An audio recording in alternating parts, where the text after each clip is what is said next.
Have you ever wondered about electric lawnmowers, whether they actually work and whether they're worth it? Well, in this video, you're going to get an unbiased review of a first-time user.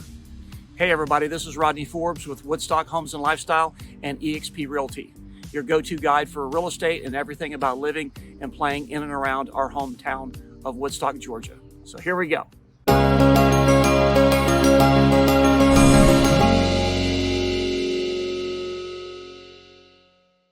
So it's about summertime here in Georgia and I'm thinking about getting a new mower. Well, most of my power tools these days are electric, and I thought, hey, maybe I'll take a look at an electric mower because the only thing I've ever used in my life is a gas-powered mower. So luckily I've got a nephew that lives nearby that has an electric mower. I asked him if I could use it, try it on my lawn one time and take it for a spin. Well, in this video, I'm going to give you the results of that test, tell you what I thought, and also a few tips on using electric lawnmowers if you decide to get one or if you already have one. So here we go, number one. It actually works, and it actually works really good. I was impressed. I have about 1/3 of an acre, and on one full charge, I was able to mow my entire lawn. Now, this is using the self-propel feature on a lot of it, and the battery never ran out. So as I take a look around in my yard, you can't really tell that it wasn't used with a gas-powered mower. So number one, that checks off the box that it actually works. So number two, this is the thing that I really like. There's no mess. There's no gas, there's no oil, spark plugs, nothing to make a mess. The only thing that you've really got is a moving part that you've got to deal with is a battery. So you charge up the battery, slip it in, and you're good to go. Now the second point to this is really cool, is that you don't have to take up so much room in your garage or your storage shed to store it. So since there's no gas to leak, there's no oil to leak, so you can just fold it up and put it in a corner of your garage or your shed, and it's out of the way.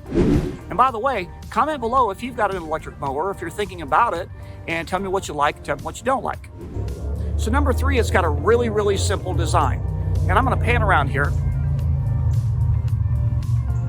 And I'm gonna show you. So basically the only moving parts, as I said before, is the battery and a start button. Now, I love the design of this because normally with older gas-powered lawnmowers, you've got to adjust every wheel, sometimes with a crowbar and a pair of pliers to get the wheels up and down, and you normally would have to do it individually. Well, with this mower is really cool.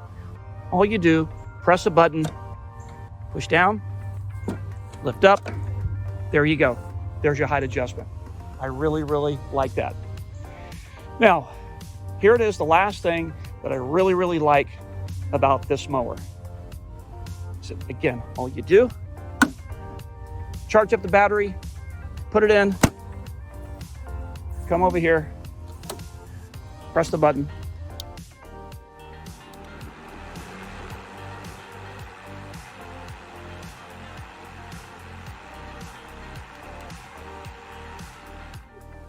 And you're good to go.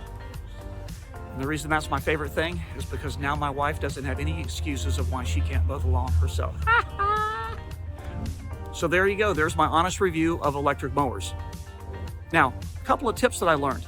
Number one, electricity and water don't mix. So I would highly recommend that you don't ever use this lawnmower when your grass is wet. Second thing, if you like to wait until your yard resembles the Amazon rainforest, this is probably not the lawnmower for you. And number three, even though this model does have a self-propelled feature, unless you have a sloping yard, you probably don't even need to use the self-propelled feature. Now my yard does have a slope to it, so I would use the self-propelled feature of the mower when I'm going uphill, but I will turn it off when I'm going downhill, because again, this is gonna drain the battery somewhat. So there you go. There's a review of my very first time ever using an electric lawnmower. Now, what was the result for me? Take a look at the picture. Mine just arrived this morning. So thanks for watching, and until next time.